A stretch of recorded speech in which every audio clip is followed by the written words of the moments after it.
All right, Paris is literally burning. Massive protests over pension reform going on in France right now. Police firing tear gas as France's high-speed rail halts. Eiffel Tower closes for a while. Planes couldn't get in or out of the entire country.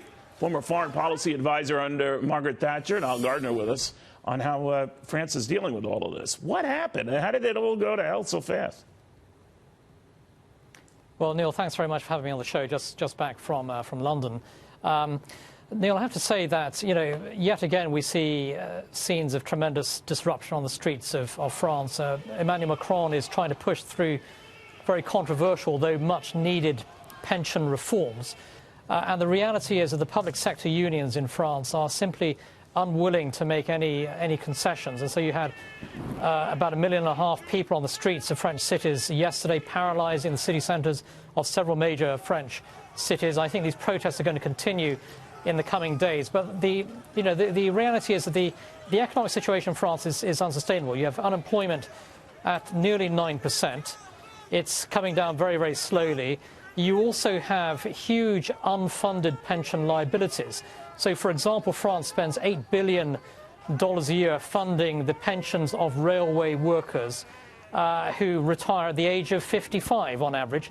And this is absolutely unsustainable. So Macron is actually right in this case to be pushing for pension reform, but he also needs to be at the same time pushing for further tax cuts, for free market reforms in order to kickstart the French economy. But I expect that you're going to see many more months of large-scale protests being driven by very left-wing public sector unions who are hugely resistant to any kind of change. No, you're right about that. This is like the yellow vest thing all over again. Now, he caved on that, but it got me thinking, and it happens sometimes, Niall, that this is the same guy who was snickering at Donald Trump at the last gathering at NATO earlier in the week. And I'm wondering, a lot of these leaders who do that, including Justin Trudeau over Canada, they're hardly in a position to do that. The irony might be that this guy they're snickering at has a hell of a lot stronger economy and respective markets than any of these guys. Yeah, that's an excellent point, Neil. If you look at the strength of the U.S. economy, the United States is doing very, very well compared to all of the big European economies, including France. And the United States continues to lead on the world stage. And Emmanuel Macron continues to snipe from the sidelines. And the latest is, of course, that Emmanuel Macron wants to implement a digital services tax targeting U.S. companies, a classic example of protectionism.